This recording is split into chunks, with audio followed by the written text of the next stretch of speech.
The power to issue writ is wider with high courts than with the Supreme Court.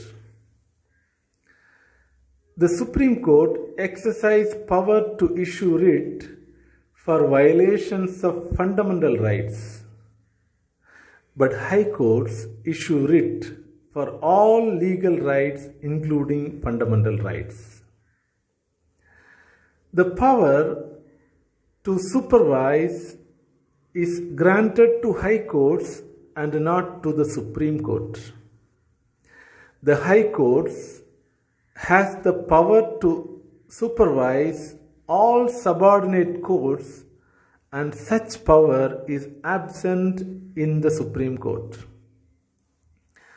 In Tirupati Balaji Developers Private Limited versus the State of Bihar case, the Honorable Supreme Court of India recognized that despite having appellate powers, the Supreme Court has always been cautious in issuing direction to the High Court and has been using alternative and polite expressions such as request, expected to do, trust and hope, etc.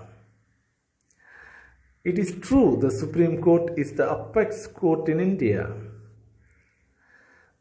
the last and the highest authority where one can appeal against the decision of the High Court.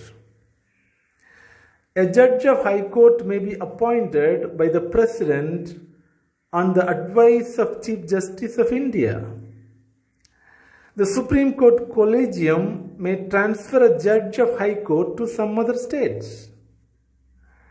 And the President of the Supreme Court is final and binding in all high courts without any if and buts. Even with all this, the Constitution has clearly divided the jurisdiction between High Court and Supreme Court, the two institutions. And while doing so, these institutions have mutual respect for each other.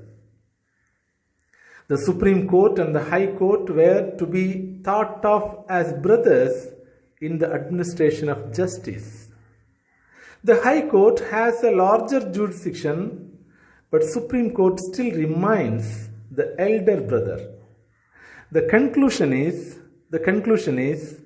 High Court is not a court subordinate to the Supreme Court of India.